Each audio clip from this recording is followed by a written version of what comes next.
श्रीमद्भागवत माहात्म्यम् अथ प्रथमोऽध्यायः। सच्चिदानन्दरूपाय विश्वोत्पत्त्यादिहेतवे तापत्रयविनाशाय श्रीकृष्णाय वयं नमः। यं प्रव्रजन्तमनुपेतमपेतकृत्यम् द्वैपायनो विरहकातर आजुहाव पुत्रेति तन्मयतया तरवो विनेदुः तं सर्वभूतहृदयं मुनिमानतोऽस्मि। नैमिषे सुतमासीनमभिवाद्य महामतिम् कथामृतरसास्वादकुशलः शौनको ब्रवीत्। शौनक उवाच अज्ञानध्वान्तविद्वांसकोटिसूर्यसमप्रभ सूताख्याहि कथासारम् मम कर्णरसायनम्। भक्तिज्ञानविरागाप्तो विवेको वर्धते महान् मायामोहनिरासश्च वैष्णवैः क्रियते कथम्। इह घोरे कलौ प्रायो जीवश्चासुरतां गतः क्लेशाक्रान्तस्य तस्यैव शोधने किं परायणम्। श्रेयसां यद्भवेत् श्रेयः पावनानां च पावनम् कृष्णप्राप्तिकरं शश्वत्साधनं तद्वदाधुना। चिन्तामणिर्लोकसुखम् सुरद्रुस्वर्गसम्पदम् प्रयच्छति गुरुः प्रीतो वैकुण्ठं योगिदुर्लभम्। सूत उवाच प्रीतिः शौनकचित्ते ते यतो वच्मि विचार्य च सर्वसिद्धान्तनिष्पन्नं संसारभयनाशनम्। भक्त्योगवर्धनं यच्च कृष्णसन्तोषहेतुकम् तदहं ते विदास्यामि सावधानतया शृणु। कालव्यालमुखग्रास त्रासनिर्णाशहेतवे श्रीमद्भागवतं शास्त्रम् कलौकीरेण भाषितम्। एतस्मादपरं किञ्चिन्मनःशुद्ध्यै न विद्यते जन्मान्तरे भवेत्पुण्यं तदा भागवतं लभेत्। परीक्षिते कथां वक्तुं सभायां संस्थिते शुके सुधा कुम्भं गृहीत्वैव देवास्तत्र समागमन्। शुकं नत्वा वदन् सर्वे स्वकार्यकुशलाः सुराः कथासुधां प्रयच्छस्व गृहीत्वैव सुधामिमाम्। एवं विनिमये जाते सुधाराज्ञा प्रपीयताम् प्रपास्यामो वयं सर्वे श्रीमद्भागवतामृतम्। क्व सुधा क्व कथा लोके क्व काच क्व मणेर्महान् ब्रह्मरातो विचार्यैवं तदा देवाञ्जहासः। अभक्तांस्तांश्च विज्ञाय न ददौ स कथामृतम्। श्रीमद्भागवती वार्ता सुराणामपि दुर्लभा। राज्ञो मोक्षं तथा वीक्ष्य पुरा धातापि विस्मितः सत्यलोके तुलां बद्ध्वा तोलयत्साधनान्यजः। लघुन्यन्यानि जातानि गौरवेण इदं महत् तदा ऋषिगणाः सर्वे विस्मयं परमं ययुः। मेनिरे भगवद्रूपं शास्त्रं भागवतं कलो पठनात् श्रवणात् सद्यो वैकुण्ठफलदायकम्। सप्ताहेन श्रुतं चेतत् सर्वथा मुक्तिदायकम्। सनकाद्यै पुरा प्रोक्तं नारदाय दयापरैः। यद्यपि ब्रह्मसम्बन्धात् श्रुतमेतत् सुरर्षिणा सप्ताहश्रवणविधिः कुमारैस्तस्य भाषितः। शौनक उवाच लोकविग्रहमुक्तस्य नारदस्यास्थिरस्य च विरिष्यवे कुतप्रीतिः संयोगः कुत्र तैः सह।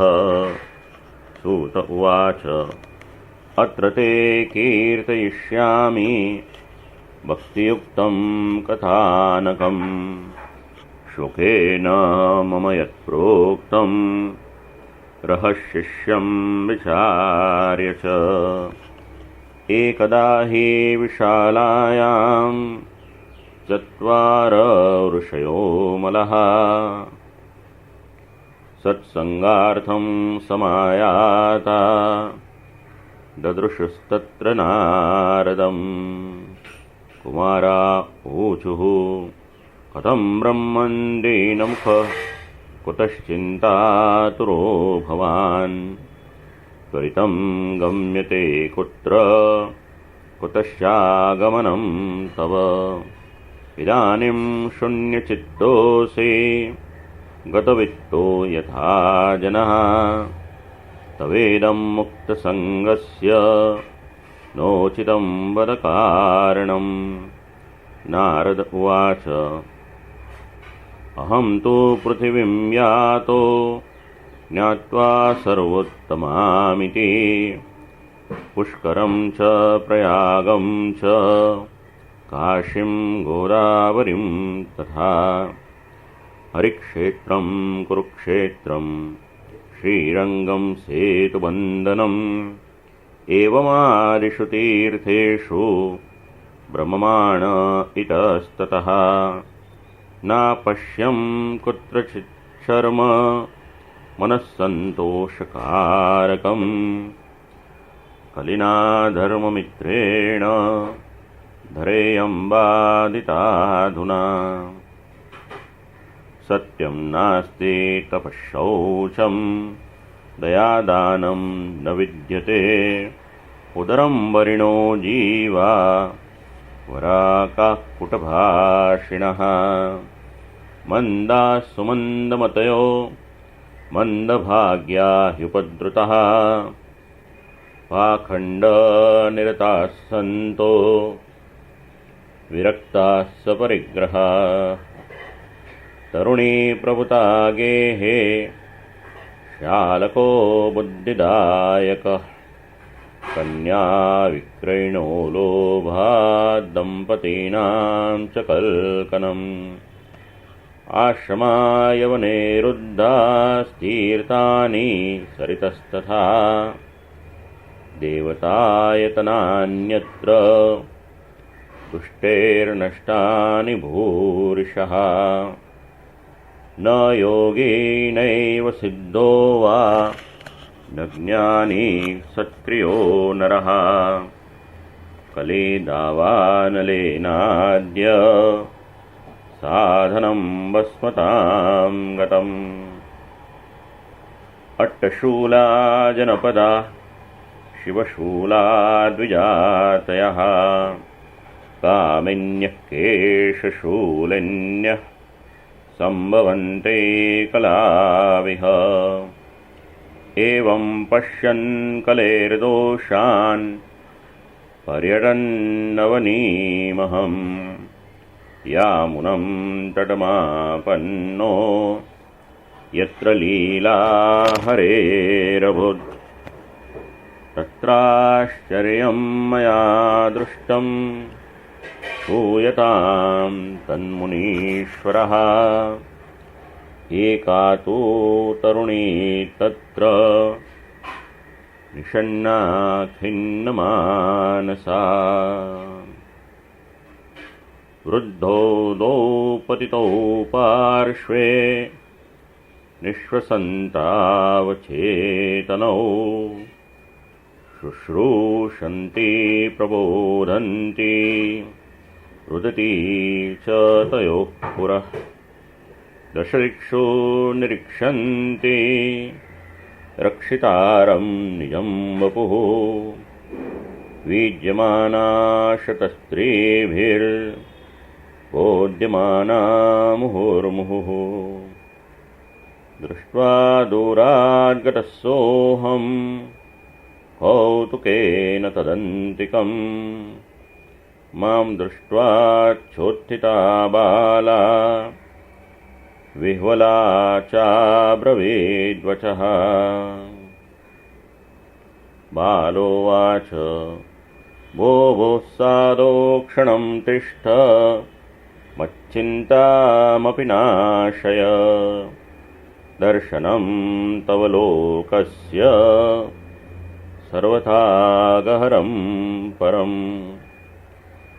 बहुधा तव वाक्येन दुःखशान्तेर्भविष्यति यदा भाग्यं भवेद्भूरि भवतो दर्शनं तदा नारद उवाच कासि त्वं का विमोचेमा नार्यः काः पद्मलोचनाः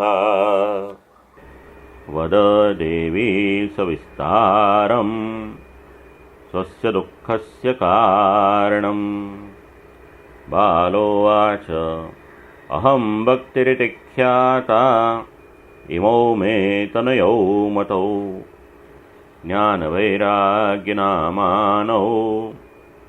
कालयोगेन जर्जरौ गङ्गाद्याः सरितश्चेमा मत्सेवार्थं समागतः तथापि च न मे श्रेयः सेवितायाः सुरैरपि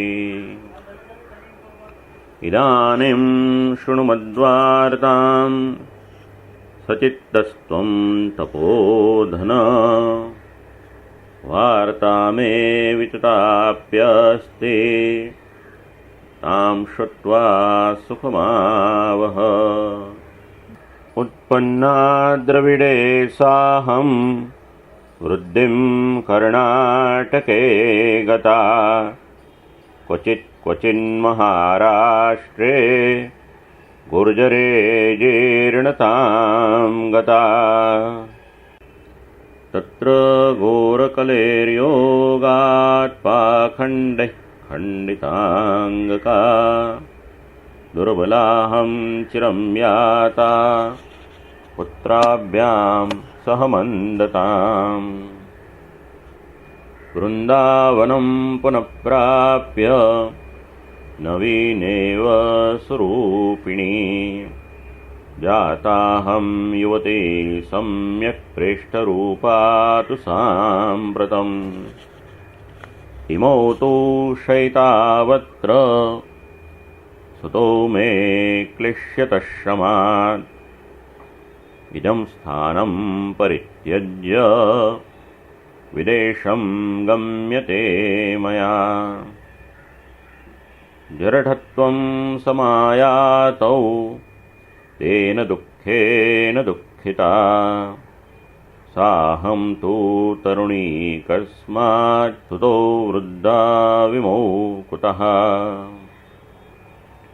त्रयाणां सहचारित्वाद् वैपरीत्यं कुतस्थितम्। घटते जरठा माता तरुणौ तनयाविति। अतः शोचामि चात्मानं विस्मयाविष्टमानसा। वद योगनिधे धीमन् कारणं चात्र किं भवेत्। नारद उवाच ज्ञानेनात्मनि पश्यामि सर्वमेतत्तवानगे। न विषादस्त्वया कार्यो हरिष्यं ते करिष्यति। सूत उवाच क्षणमात्रेण तज्ज्ञात्वा वाक्यमूचे मुनीश्वरः। नारद उवाच शृणुष्वावहिता बाले युगोऽयं दारुणः कलिः। तेन लुप्तः सदाचारो योगमार्गस्तपांसि च। जना अगासुरायन्ते शाठ्यदुष्कर्मकारिणः। इह सन्तो विषीदन्ति प्रहृष्यन्ति ह्यसाधवः। दत्ते धैर्यं तु यो धीमान् स धीरः पण्डितोऽथवा। अस्पृश्यानवलोक्येयं शेषभारकरी धरा। वर्षे वर्षे क्रमाज्जाता मङ्गलं नापि दृश्यते। न त्वामपि सुतैः साकं कोऽपि पश्यति साम्प्रतम्। उपेक्षितानुरागान्धैर्जर्जरत्वेन संस्थिता। वृन्दावनस्य संयोगात् पुनस्त्वं तरुणी नवा। धन्यं वृन्दावनं तेन भक्तिर्नृत्यति यत्र च। अत्रेमो ग्राहका भावान्नजरामपि मुञ्चतः। किञ्चिदात्मसुखेनेह प्रसुप्तिर्मन्यते नयोः। भक्तिरुवाच कथं परीक्षिता राज्ञा स्थापितो ह्यशुचिकलिः। प्रवृत्ते तु कलौ सर्वसारः कुत्र गतो महान्। करुणापरेण हरिणा यधर्मः कथमीक्ष्यते।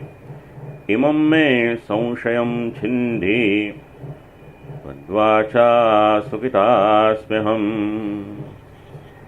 नारद उवाच यदि पृष्टस्त्वया बाले प्रेमतः श्रवणं कुरु।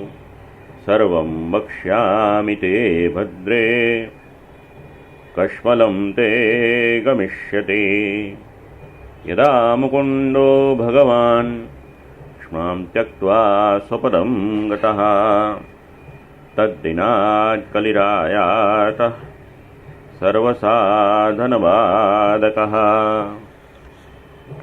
पृष्टो दिग्विजये राज्ञा दीनवत्शरणं गतः। न मया मारणीयोऽयं सारंग इव सारभूत्। यत्फलं नास्ति तपसा न योगेन समाधिना। तत्फलं लभते सम्यक् कलौ केशवकीर्तनात्। एकाकारं कलिं दृष्ट्वा सारवत्सारनीरसं विष्णुरातस्थापितवान् कलिजानां सुखाय च कुकर्माचरणात्सारः सर्वतो निर्गतोऽधुना पदार्था संस्थिता भूमौ बीजहीनास्तुषा यथा विप्रेर्भागवती वार्ता गेहे गेहे जने जने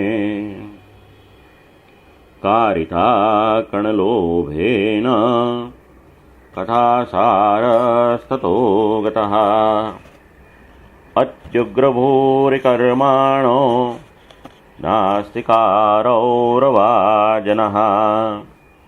तेऽपि तिष्ठन्ति तीर्थेषु तीर्थसारस्ततो गतः कामक्रोधमहालोभ तृष्णाव्याकुलचेतसः तेऽपि तिष्ठन्ति तपसि तपस्सारस्ततो गतः मनसश्चाज्याल्लोभात् दम्भात् पाखण्डसंशयात् शास्त्रानभ्यसनाच्चैव ध्यानयोगफलं गतम् पण्डितास्तु कलत्रेण रमन्ते महिषा इव पुत्रस्योत्पादने दक्षा अदक्षा मुक्तिसाधने न हि वैष्णवता कुत्र सम्प्रदायपुरस्सरा एवं प्रलयतां प्राप्तो वस्तुसारस्थले स्थले अयं तु युगधर्मो हि वर्तते कस्य दूषणम् अतस्तु पुण्डरीकाक्ष सहते निकटे स्थितः सूत उवाच इति तद्वचनं श्रुत्वा विस्मयं परमं गता भक्तिरुचे वचो भूय श्रूयतां तच्च शौनक भक्तिरुवाच सुरर्षे त्वं हि धन्योऽसि मद्भाग्येन समागतः साधूनां दर्शनं लोके सर्वसिद्धिकरं परम् जयति जगति मायां यस्य कायादवस्ते वचनरचनमेकं केवलं चाकलय्य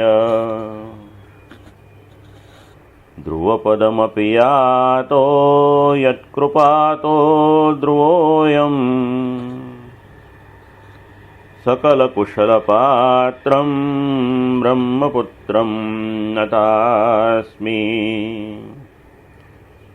इति श्रीपद्मपुराणे उत्तरखण्डे श्रीमद्भागवतमाहात्म्ये भक्तिनारदसमागमो नाम प्रथमोऽध्यायः।